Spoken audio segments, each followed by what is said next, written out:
আসসালামু আলাইকুম এভরিওয়ান। তো ফেইলার স্টোরিতে আপনাদের আবার স্বাগতম। সেকেন্ড এপিসোড নিয়ে আমি হাজির হয়েছি। তো আজকে এসেছি লেক প্যারিসে।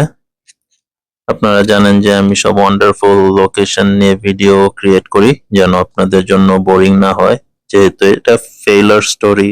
সো সামথিং ইন্টারেস্টিং তো দেয়াই লাগবে, তাই না? তো চলেন স্টোরি কন্টিনিউ করি। তো ইন্টারের পর আমি জানতাম যে আমি কোনো পাবলিক ইউনিভার্সিটিতে চান্স পাবো না, যদিও আমার রেজাল্ট ভালো ছিল। এইচএসসি তে 4.90 ছিল আর এসএসসি তে 4.44 ছিল।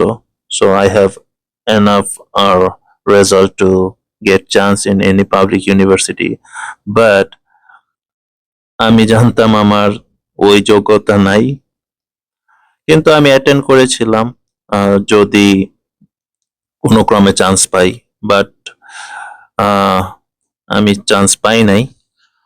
সো এরপর আমি শুরু করি আইএলটিএস এর জার্নি, ঢাকাতে আসা যাওয়া শুরু করি। কিন্তু আমার রেজাল্ট এত খারাপ হয় যে আমি ওই রেজাল্ট নিয়ে যে সাহস করে কোথাও অ্যাপ্লাই করব, ওই সাহসিকতাটা আসতেছিল না ভিতর থেকে। তো যাই হোক, যেহেতু ইউরোপ, কানাডা, ইউএসএ তে যাইতে পারবো না ওই রেজাল্ট নিয়ে, দেন এট দ্য এন্ড আমি ডিসাইড করি যে মালয়েশিয়াতে স্টাডি কন্টিনিউ করব। সেই সুবাদে এক বড় ভাইয়ের সহযোগিতায় ইউনিভার্সিটি মালয়েশিয়া সারাওয়াকে অ্যাডমিশন নেই। ওইটা ওয়ান কাইন্ডস অফ লাকি বলা যায়। আমার স্ট্রং ডিসিশন ওইটাই ছিল যে না, আসলে অ্যাটলিস্ট ওইখানে ব্যাচেলরটা শেষ করতে পারলে হোপফুলি বেটার কোনো কান্ট্রিতে যেতে পারবো।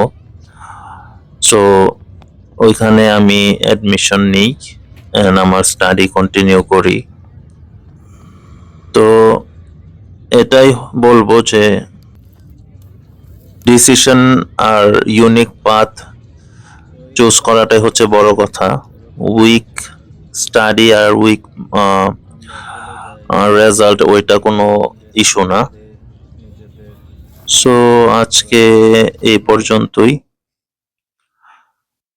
আশা করব যে নেক্সট ভিডিওতে আরো ডিটেলসে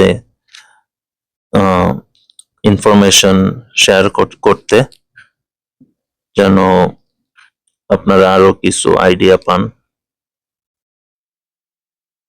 তো কারণ ভিডিও বেশি বড় করলে আপলোড করতে প্রবলেম হয়।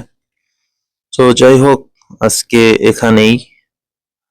আবার আসবো নতুন কোনো লোকেশন নিয়ে, আমার থার্ড ফেইলার স্টোরি নিয়ে। সো টিল দেন, আসসালামু আলাইকুম, আল্লাহ হাফেজ।